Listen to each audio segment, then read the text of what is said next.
Debate has become so heated, it's even tearing apart a small Nebraska town that's miles away from the border with Mexico.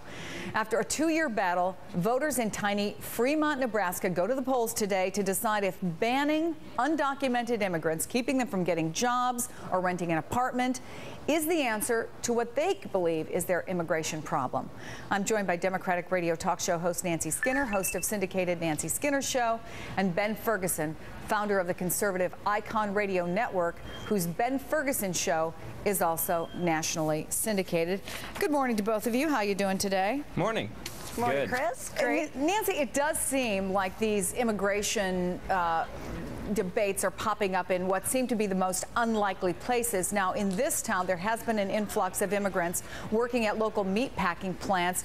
Do you think that what's fueling this is a frustration that people think the federal government isn't taking care of immigration?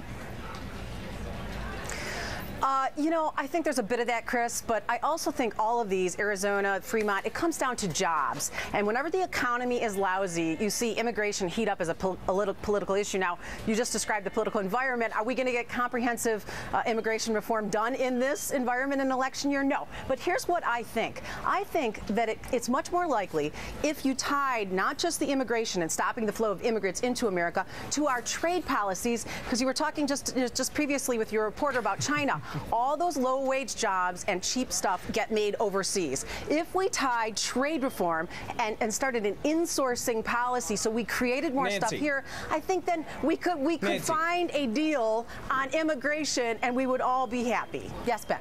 This is real simple. There are Americans that are out of work right now that actually want to get jobs. When you have unemployment around 10% right now, you have people that are looking going, there's a massive amount of undocumented workers in the United States of America. There's over, what are we saying, 15, 20 million illegal immigrants here? They're taking jobs away from Americans. They don't care about the trade you were just talking about. Ben, just that there's something else at least going on in Nebraska because, one, their unemployment is much lower than the rest of the country, and this wouldn't even affect the plants that we're talking about because they're outside that actual town, so they wouldn't have to actually check for undocumented. Right.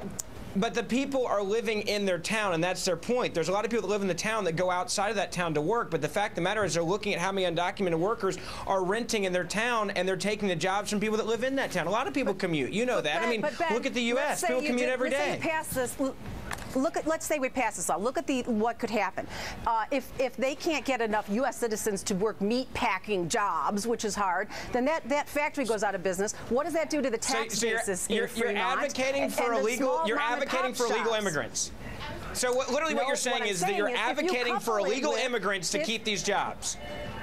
What I'm saying is to break this standoff between the right and left on immigration, if we couple this with reform on trade, so we had more jobs here, and let's face it, we're going to have unskilled labor, just like that's how China got so rich, then the fight isn't so nasty over the same few low-paid jobs.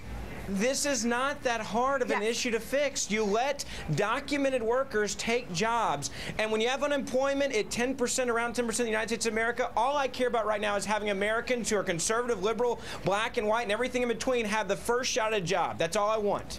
Ben, Nancy, to be continued, and we'll see how this all plays out after they vote today. Thanks, both of you.